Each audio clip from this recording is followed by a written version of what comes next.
మనం ఎప్పుడు ఫోటోస్ తీసేటప్పుడు సబ్జెక్ట్ క్లియర్ గా ఉంచి బ్యాక్గ్రౌండ్ అంతా బ్లర్ చేసేస్తాం. సో దాన్ని అందరూ బొకే ఎఫెక్ట్ అని అంటారు. కానీ బొకే అంటే బ్లర్ ఒకటే కాదు, బొకే అంటే అది బ్లర్ ఎలా కనిపిస్తుందో అని. సాఫ్ట్ గా స్మూత్ గా చూడగానే ప్లెజెంట్ ఫీల్ ఇస్తుందంటే అదొక నీట్ బొకే ఎఫెక్ట్. ఇది ఎలా వస్తుందంటే లెన్స్ లో అపర్చర్ అనే ఒక సెట్టింగ్ ఉంటుంది. దాని సైజ్ ని F తో డినోట్ చేస్తారు. సో F నెంబర్ ఎంత తక్కువ ఉంటే బొకే ఎఫెక్ట్ అంత బాగుంటుంది. ఫర్ ఎగ్జాంపుల్ అపర్చర్ 1.8 లో ఉంటే బ్లర్ చాలా స్మూత్ గా ఉంటుంది.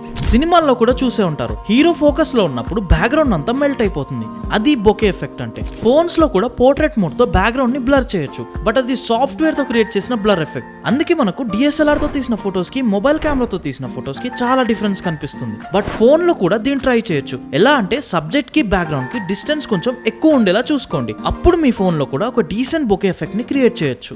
ఇంకా కెమెరాస్ లో అయితే లెన్స్ క్వాలిటీ చూసుకోవడం చాలా ఇంపార్టెంట్. ప్రైమ్ లెన్స్ తో బొకే చాలా బాగుంటుంది. అదే చీప్ లెన్స్ లో అయితే బ్లర్ ఉంటుంది కానీ ఫీల్ రాదు. సో ఫైనల్ గా బొకే అంటే బ్లర్ కాదు, బ్లర్ క్వాలిటీ ఎలా ఉంటుంది అని. సో నెక్స్ట్ టైం మీరు పిక్ తీసేటప్పుడు అదొక ప్లెయిన్ బ్లరా లేదా సాఫ్ట్ బొకే అని ఈజీగా కనిపెట్టేయచ్చు. మరి ఇలాంటి ఎన్నో ఫిల్మ్ మేకింగ్ నాలెడ్జ్ కోసం ఫాలో 25th క్రాఫ్ట్.